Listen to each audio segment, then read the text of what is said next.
And now, I have the distinct privilege of welcoming to the stage the incredible founders of the Basser Center. Everybody, this is Mindy and John Gray.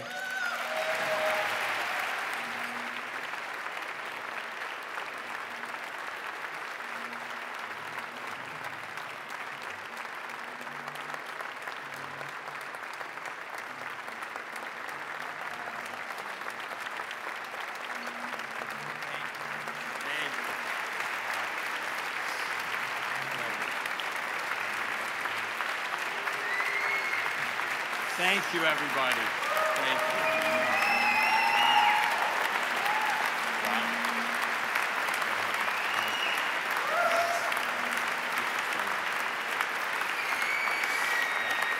Thank you. Thank you. Thank you. Oh my gosh. I knew I was emotional before, but 2 years ago, when we had our inaugural Basser Jean Bash and filled this room to the brim, we thought it was the thrill of firsts.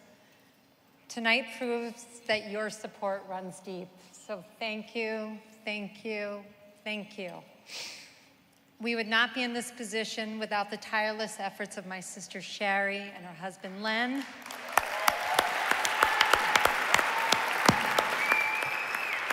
Dana Zucker, Ken Kaplan, Jen Pitts, Laura Ferriola, Susan Getz, Kate and Team Stark, Jen Hyman, and Emma Foley, coupled with the brilliance of the Facebook team. And of course, the Basser Leadership Council and our extraordinary leader, Dr. Susan Domchek.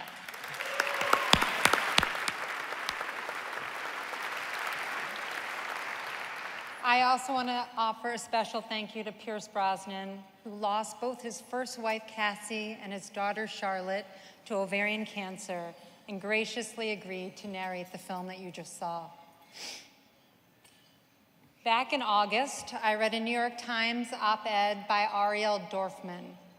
In his piece, he describes the survivor trees of Hiroshima Peace Memorial Museum. Amongst the death and destruction of nuclear annihilation, just weeks after cataclysmic bombs fell, a grouping of ginkgo trees, thanks to their deeply buried roots, bloomed. They survived, and more than that, they painted the ash-covered landscape green with the hope of a promising future. When I read this piece, I immediately thought of Basser. I know the connection may not be obvious. Ginkgo trees, Hiroshima, World War II, and Basser. But Basser is like those trees. As the BRCA mutation wreaks havoc, devastates families, and destroys lives, Basser digs in its roots and blooms forth with the promise of PARP inhibitors, tools for early detection, and preventive vaccines, all while shading families from the life-altering realities of BRCA. For us, the BRCA mutation remained hidden in the far reaches of an unknown family history. It was not until my sister Faith was ravaged by ovarian cancer that we learned this mutation existed. Tonight is about raising funding for life-saving scientific research, but it is also about raising awareness. It is about imploring all of you to dig deep into your roots, unearth your family histories, and make the invisible visible. November 4th marked the 15th anniversary of my sister Faith's passing. I would like to tell you that 15 years repairs the gaping hole of a pierced heart. Sadly, it does not. I would like to tell you that 15 years makes it easier to reach for the phone to call her. Faith did not live to see my nephew enter kindergarten.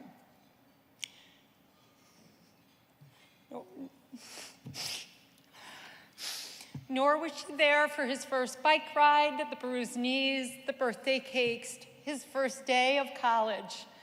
Do not let your families lose your faith.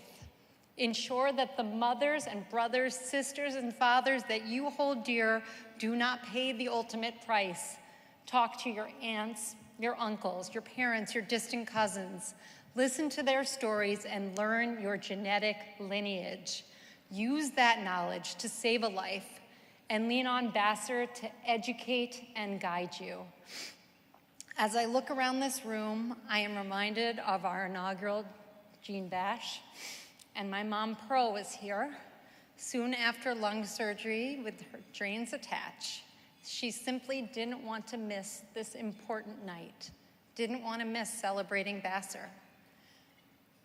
My mom passed away in April, so we stand here tonight to celebrate Basser and her memory too. And those of you who purchase a jean jacket will find a great big pearl pin attached. My mom would want you to wear your jeans in the best of health, and so do we. So thank you. Just like those ginkgo trees, where there is loss and devastation, there can also be life. Basser is our tree of life. Together, we can create a forest and watch it bloom.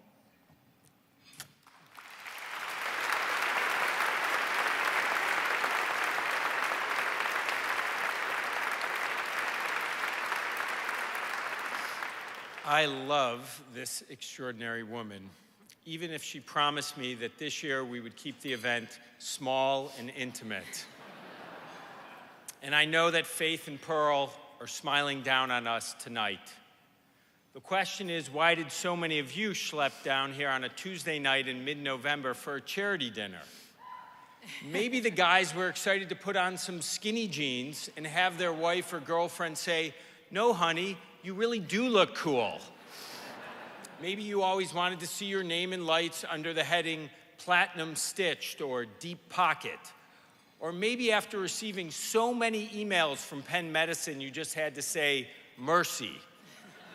In all seriousness, we know that your presence here is about our honorees and us, and even more importantly, the way cancer has touched everyone in this room.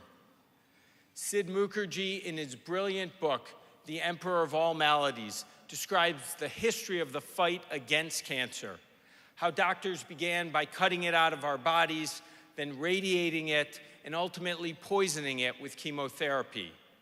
But we unfortunately didn't understand what caused the malignant cell growth, and as a result, the progress was limited. That is rapidly changing in the era of genomics. By understanding the genetic makeup of cancer, its DNA, the fight is advancing much further and much faster than ever before. Immune therapy and precision oncology are providing the kind of hope for cancer patients that seemed impossible just a decade ago. At the forefront of this progress are genetic cancers like those caused by BRCA mutations. They are incredibly painful because of the multi-generational suffering they inflict. Yet for the very same reason, they give us the most fertile territory to understand the biology of cancer. And they also provide a unique testing ground for innovative treatments. BRCA mutations are carried by 1 million Americans, but the advancements we seek to achieve at Basser will ultimately touch many more lives. This fight is too important. The stakes are too high. Future generations deserve better choices, particularly BRCA-affected women. That is why we are all in at Basser, and we hope you will join us. The Basser Center began with a Google search, a connection to Susan Domchek, and the dream of creating a single hub for the research, treatment, and prevention of BRCA cancers. Its dissolution, ironically, is our ultimate goal. So for everyone here who has given so generously, friends, colleagues, and family, thank you. To Penn Medicine and its incredible leaders, Amy, Ralph, Larry, Bob, and Susan, none of this would be possible without you. To our research partners at Sloan Kettering, Weill Cornell, Duke, and Johns Hopkins, we are in awe of you. To those who are BRCA positive or have fought a BRCA-related cancer, like the magnificent Raquel Haas, bless you. And to Faith Basser, our inspiration, we will never, ever forget you. Thank you all so much.